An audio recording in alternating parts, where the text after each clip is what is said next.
can't believe how much biodiversity there is in this forest. I bet I saw that fish in the bromeliad. And those sloths and those monkeys. And look at all of these plants, you guys. The diversity is crazy.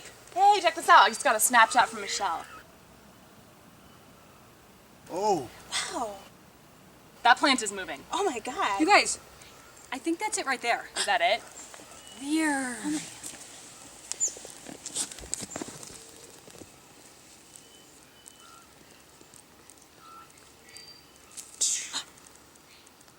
What? Oh my god, how does it do that? Is that good for it? Is that helping it? Does that make it an animal? Fast does it Maybe go? it keeps animals from eating Can it do it in the rain? Can it do it when it's dry? What happens to I it wonder at night? yeah, does light affect it? You guys, we've got too many questions. We need to go and think about this.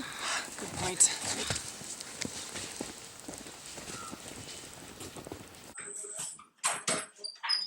Hey, did you guys get my snap? That was It's awesome. the most amazing thing I've seen. We have so many questions. It was awesome, wasn't it? Totally. We think we need to organize ourselves. Let's do 21 questions. I like that idea. How long are we ready for? Let's do 1 minute. Okay. Ready? Go. Go.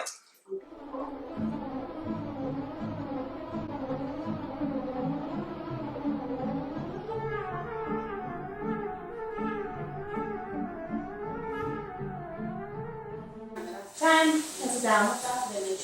Let's share these. Once it's closed, how long does it take for it to open again? Does it close at the same speed in the wind and the rain? How does a closing of leaves defend itself against predators? Do the age of the leaves make any difference in how fast it closes? I wonder if it's a chemical or mechanical stimulus that makes it close.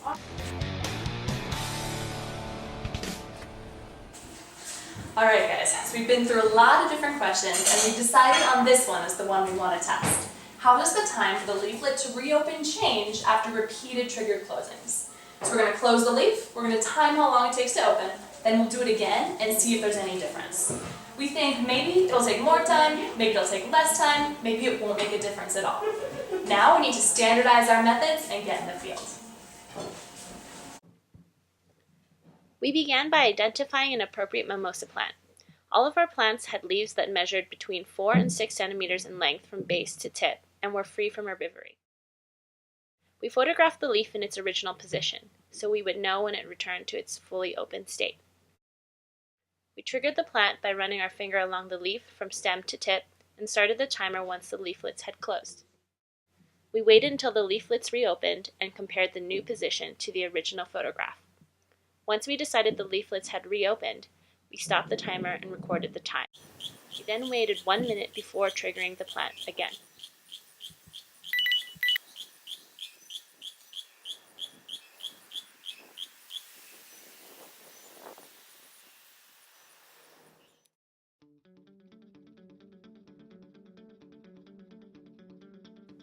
After what seemed like 1,000 years, we traveled back to crunch the numbers.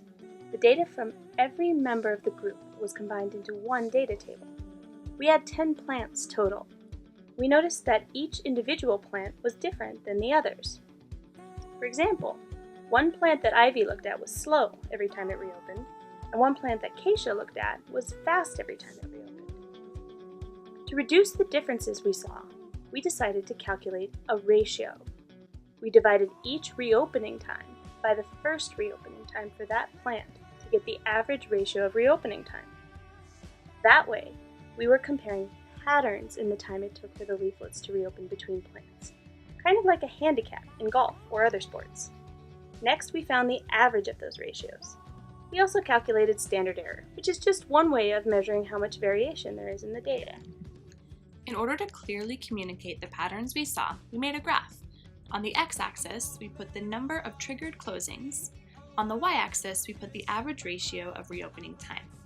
The first bar shows the average ratio of time to reopen the first time we touch the plants to close the leaflets. The second bar shows the average ratio of time to reopen the second time we close the plant, and so on.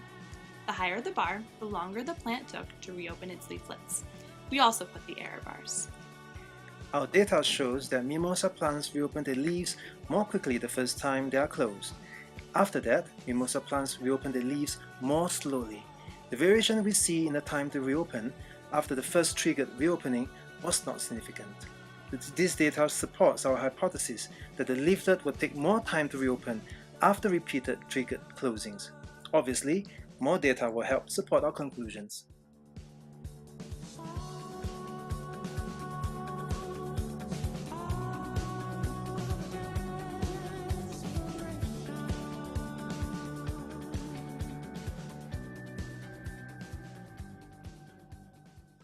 Now we know that mimosa leaves reopen more slowly after the first triggered closing.